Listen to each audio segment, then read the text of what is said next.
Moving on, as we are looking at Red Giants versus Smart Omega, as we've got the drafting space going on through already, with the Faramis, Angela, Chip, and Jusin already thrown over to the banning pool. Pretty much understandable so far, but we still have quite a bit of important heroes that is not quite into the banning phase yet. I think it comes to priority picks coming from Red Giants as well as Smart Omega, right? Like Red Giants, they have been opting towards Innocence hero pool as a priority pick here, which is the Roger, Moskov, as well as Harif being a first pick priority for themselves over heroes like Luo Yi, heroes like Valentina as well, because of the fact that Stormy has such a very, very big hero pool. You give him any mage, or in this case, the Mage Prodigy coming from Malaysia, now a champion, does have a very, very big hero pool. But this time they ban off the Moskov. That means there is still the possibility of the Fanny coming from Skies, maybe even the Ling as well, which I think is very, very popular during the... No way, right? No way. Very, very popular during the playoffs for MSC. No way. Or you do Red Giants. When it comes down to Red Giants, there's only ever 3 possible first picks. Roger, Ling, Valentina. Yeah, that is based on It's MSC though. always going to be those. Open as well. Yeah, Except for Roger is except for banned. Roger. So most likely they It's a will Ling, want to yeah. first pick Ling, unless they're feeling a bit frisky, go for the Fanny instead. Harry for Innocent maybe? It's possible, especially since both Roger and Moskov are gone. Yeah. And I think that's why Omega decided to ban the Roger. They're basically putting Red Giants in a situation where, hey, there's so many It's of either the picks you Ling or love. Harif thing. We'll just Okay. contest them, right? No, So- they okay. prioritize the Link for Skies instead. So Very, it's- very ballsy move though. So it's fair to say that Smart Omega will just snap away and pick up the Harif for themselves, especially looking at how Harif has been doing pretty well in the very first series of today.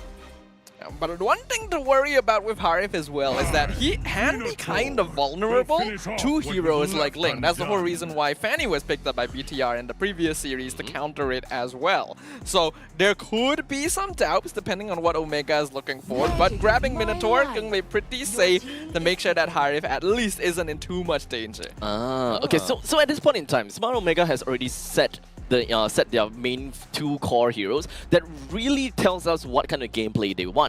Aerial Denial, they just want to put a Zaman Force plus Minoan's Fury. No one will be able to disturb my Harif. Whenever we pop our ultimate, this is our zone.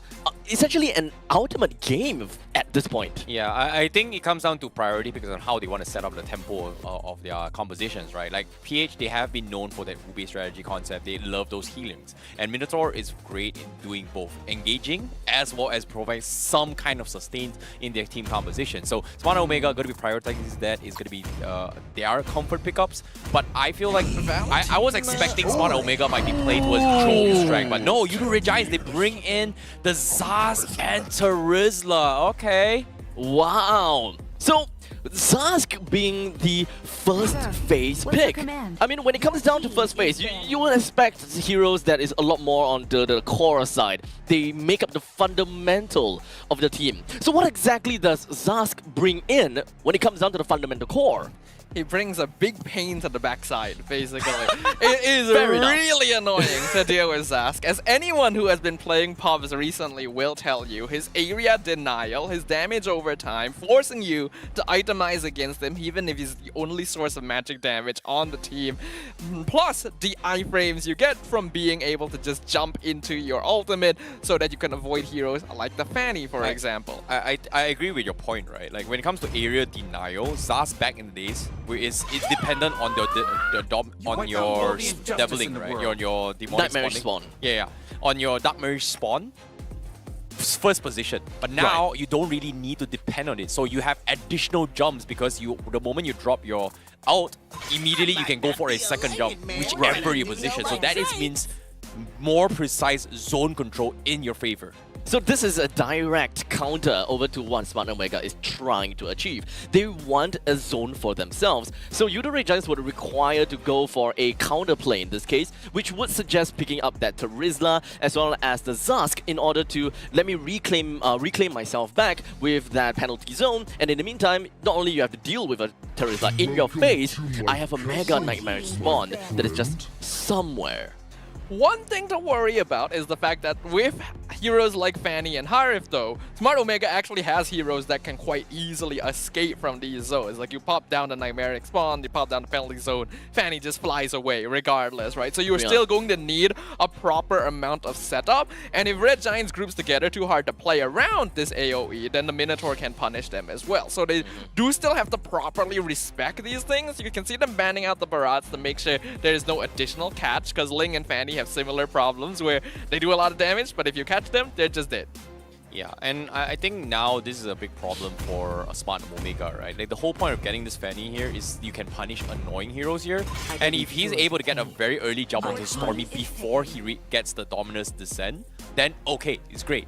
But if he doesn't get those kind of opportunities here, you know, every single time they overcommit, this Nightmare Spawn or Dominus Descent is going to destroy them. Ling is going to get a free lane. Terista, not necessarily the easiest hero to punish right from the get-go. So it all comes down to what Yudu Red Giants wants to prioritize for those roamers. In this case, maybe a Cho for Yumes, maybe even It is banned, unfortunately. At this point in time, I Comfort can heroes. only look at a Tigreal being able to deny a zone together with a Zask. I would say that Tigreal will probably look there pretty is still good for them. Ruby as well. There's still Matilda That's still as Ruby, well. yeah. I think Matilda was just completely ignored from both sides right now. And Yeah. if they want to mirror the healing composition here, Yumes does play a pretty mean Matilda. I don't think it's the right game It's for Kufra Matilda for me. possible. Kufra Matilda. I can see Kufra. Okay. Yeah. Okay, okay. But you wouldn't pick them together. You still need like a marksman. I mean, or for Oh, Yumes. or, Yeah, okay, yeah, okay. Or. Yeah, I like this draft. Like, Yudu Red Giants has a decent amount of CCs to stop the Fanny right now. Yeah, so essentially, we have always been seeing this in MSC even. Whenever you're looking at a Fanny or a super high mobile assassin from the opponent's side and you don't really want to give them that early game lead, you just kind of use a hero as a sandbag in the early game just to deny the amount of snowball potential that the opponent's assassin could have gotten for themselves. As such, having a Ruby in the gold lane just play on survivability and go over to the later stages of the game to allow said guys just go absolute ham. Okay, Smart Omega, they actually go for the Vexana here, where they want to try and take advantage of the out there coming in with the heals with Minotaur to kind of extend those fights. I was expecting them to go for the Luo Yi here for Smart Omega. Oh. That is true. Luo Yi actually still available, but I think they're worried because Luo Yi is still a hero that lacks mobility, right? Once guys jumps into the Luo Yi, there's not much that they can do, and that's a bit too risky. So having a hero that can terrify and provide a little bit more extra utility is what Smart Omega is looking for. I would say that having a diversion will always be good if you have someone that can single-handedly catch someone. But in this case, it doesn't seem like Smart Omega will be able to do that. If they want to catch, it is an all-out battle with the Minoan's Fury, followed by the final swing from the Arlet. So perhaps they just don't want to pick a hero where the ultimate would not be able to be fully utilized, while on the other hand, Vexana's Eternal Guard will still look pretty darn good. So ladies and gentlemen, we're going to be jumping right into this game between Yudu Red Giants versus Smart Omega. Thank you over to IC Baby. We are moving on together with myself and Sadafa for this game. A little bit of a switch up on the casters right here, so this should be quite fun. The Yudu Red Giants going to want to prove that they're still world champion worthy, and Smart Omega wanting to take down these giants of the MLBB scene. Another fun little interaction with Vex is the fact that her Eternal Guard can eat the damage from Zask. Oh, yeah, that does make a very fair point. In fact, whenever I'm looking at a Vexana in play, I would always want to see, you know, that very random Eternal Guard neutral objective steal. I don't know how that works out, but sometimes it may happen. In the meantime, here in the middle lane, Yumes and Stormy seems to be wanting to be a little more aggressive in the middle lane, but albeit it is all just a little bit of a poke onto Yukia. So we've already mentioned in the past how when you have heroes like Fanny around, you really want to start snowballing, making pressure in the early game. Especially against something like a Ling who scales better than you once you get into the late game phases. That means that Smart Omega wants to be the one starting fights, especially once you get to those level 4 timings. Yudu Red Giants, though, aren't necessarily too weak in the early game themselves. They have so much crowd control. Yeah. But do they have enough damage when it comes down to the mid stages of the game for them to really pave the way for the Ling? Or is Ling just okay in the mid stages of the game when it comes down to damage? That is always going to be my question. Hold on here. Yeah, this is fine. Yeah, I think Ling will be absolutely fine in the mid game. Early game he's a little bit weaker, but once he's got 1 or 2 items, he actually does hurt quite a lot. That's why you see teams lean away from heroes like Lo Yi, because once Skies comes online, we've already seen what he can do with this hero. He got the moniker of Sky Prince for a reason. Yeah, the Sky Prince in here. It would be nice to see a Sky Prince versus the Sky Kings eventually.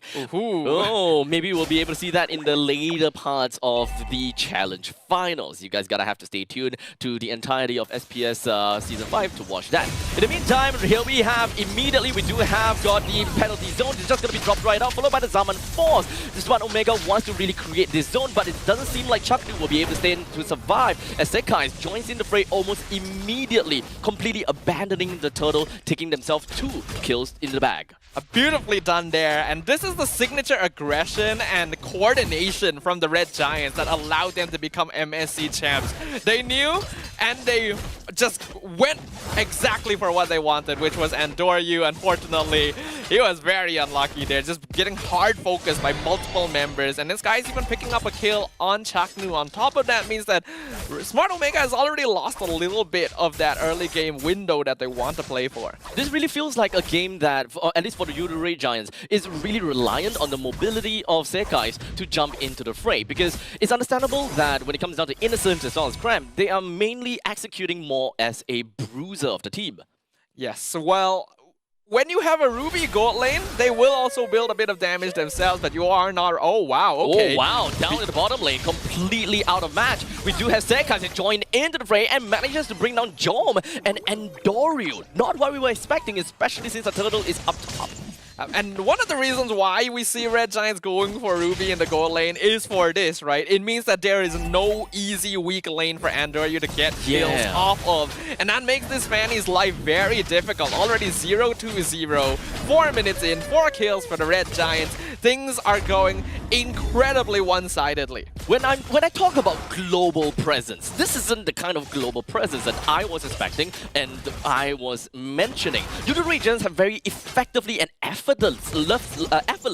split their forces in the top and the bottom lane. But speaking of the bottom lane, Innocent, what was that? Immediately gets himself right out of the hands of Chakru and Jom and Andoryu without half HP gone at all. Yeah, no problems, really nicely timed. And we have to note, while Ruby gold lane is not uncommon, this is probably one of the first times we're seeing Innocent do this. He is always going to be a carry player on heroes like the Rogers, so Red Giants doing this is very interesting. Oh, in the meantime, I do pretty much expect the Yurei Giants will want to set up a comeback, or rather a fight, down onto Ryota.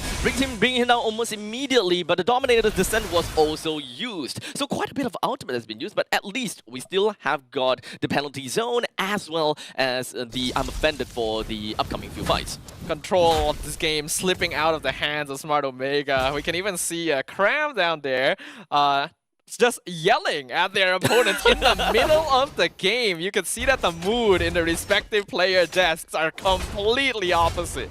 5-0 in 5 minutes in the game. That is 1 kill per minute, and Yurei Giants is completely unfazed. What exactly do Smart Omega gonna have to do since they don't have anyone to easily kill? We'll talk about that in a short little bit, as we do have Smart Omega just gonna be jumping all the way down onto Yurei Giants, but it's not that easy because we've got Cram going in with the penalty, so they did manage to catch on the 3, but the Minoan's Fury from the side of Chapnu just gonna send everyone flying up. But speaking of flying up, Sekai over at the back is just gonna be executing one person. He definitely want to get a kill on Yuk here. He manages to with a triple kill to his name, but unfortunately Andoryu comes in, swoop in for the kill, and ends his streak.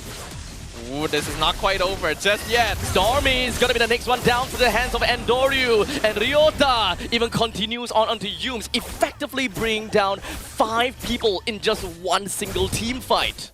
Well, you asked what Omega needed to do to make the comeback, and I think that's a very good first step. Red Giants actually making a bit of a mistake, overstaying in that fight, and feeding over a 6-kill streak over to Andoryu. That's a lot of gold bounty that this Fanny desperately needed. needed. And this is going to give Smart Omega a foothold. It looked pretty good for Red Giants at first. They were able to deny Yums going down, but I do think that they may have overcommitted a bit. It's just a single team fight. They have tilted the way over to the side of Smart Omega.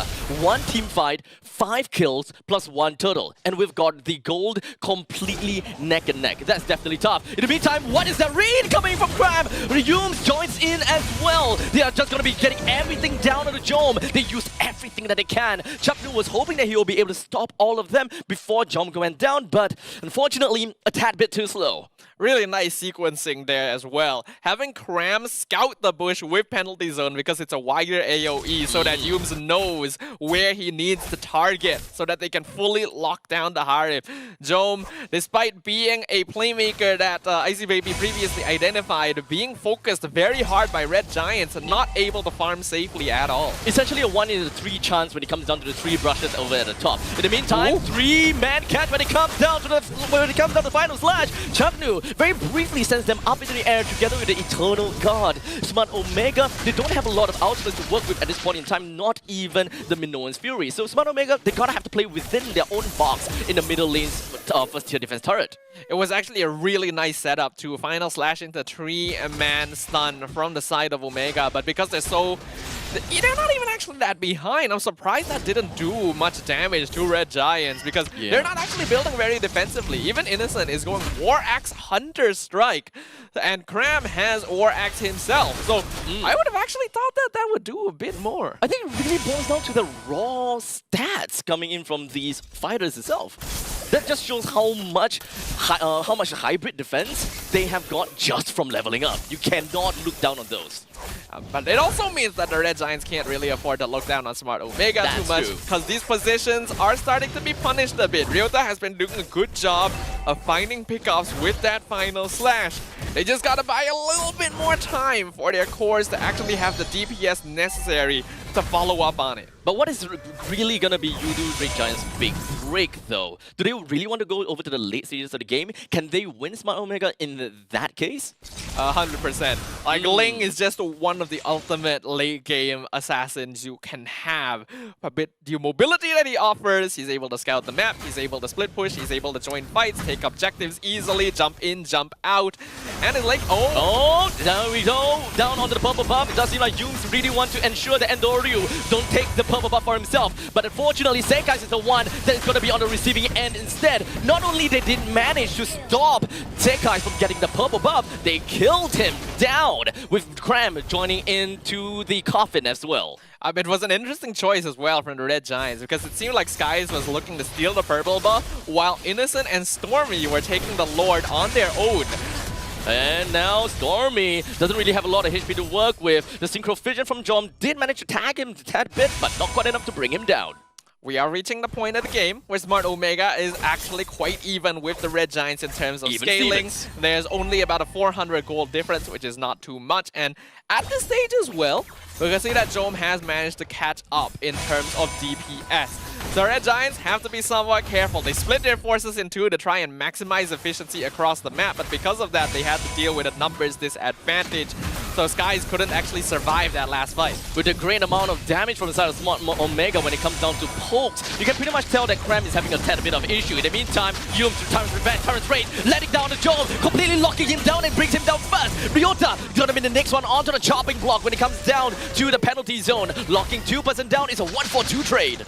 This is always one of the scariest parts of dealing with the Yudu Red Giants. Even when it seems even when they've made mistakes, even when any other team should be slowing down to recount and revisit their approach, Red Giants just keeps going.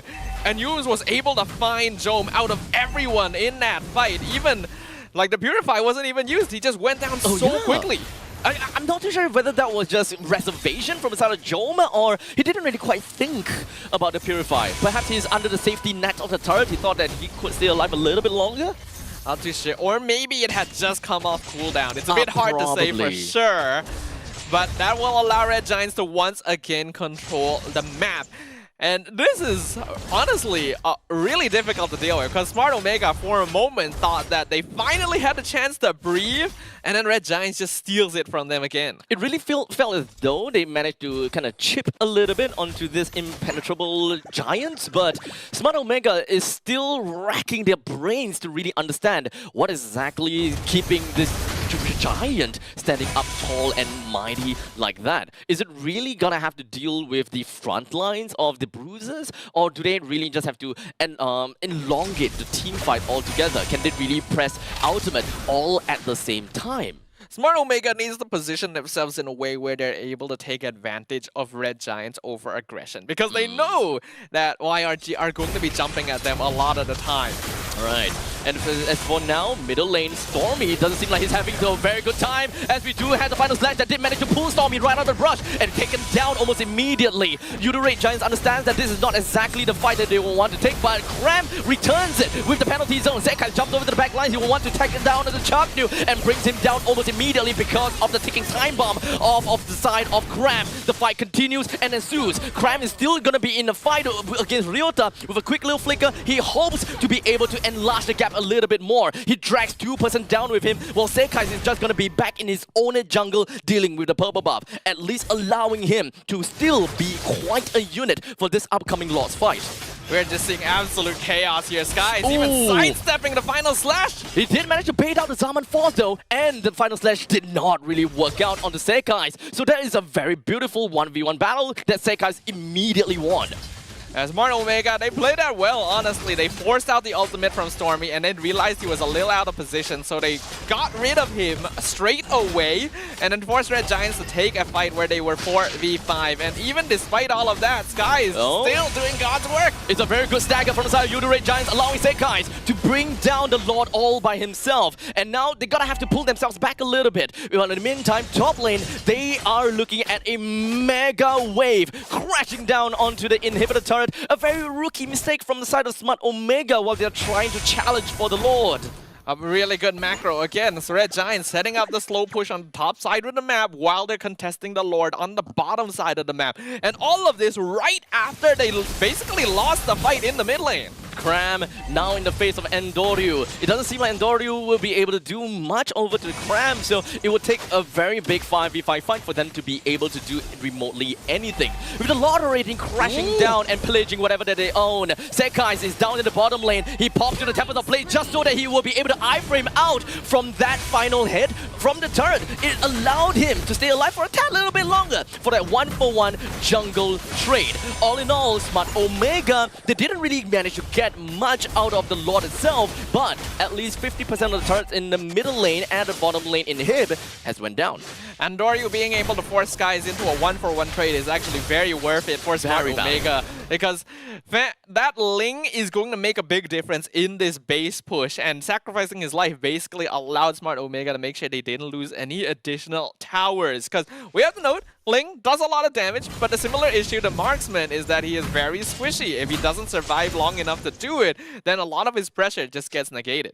Eventually, Smart Omega would want to reclaim their control in their own jungle. As you can see, Chaknu attempting that at all times whenever they have the chance. Especially since Endoryu is so sufficient, is so reliant onto the purple buff. They will want to grab that as much as possible. But Ray Giants, as expected, with 4-man Bruiser comp, they would want to ensure that they would push Smart Omega all the way back home where they feel the safest. You could even see Skies coming in from the left, specifically jumping down just to poke Endoryu once, so that the Fanny knew it wasn't safe for him to try and drive by the purple buff. There is a fear being implanted in the minds of Smart Omega right now. And even though the Red Giants honestly don't have that much of a gold lead over their opponents, the difference in pressure is night and day. You can pretty much expect that Red Giants, whenever they are posturing up for something, you can pretty much expect that the set guys is encroaching. But for now, the Zaman Force as well as the Minoan Fury, a lot of people just gonna be flying up right into the sky. Chaknu continues on with the extended long crowd control, but the main thing is Endoryu spinning while he's winning. But Sekai, on the other hand, he's doing the God's work, getting himself the Maniac, as we all bore witness. Red Giants getting themselves a 4-man kill for the Maniac on Sekai. full team wipe and a core destruction. The continued ascension of royalty as the Sky Prince closes out Game 1 with an easy maniac against Smart Omega.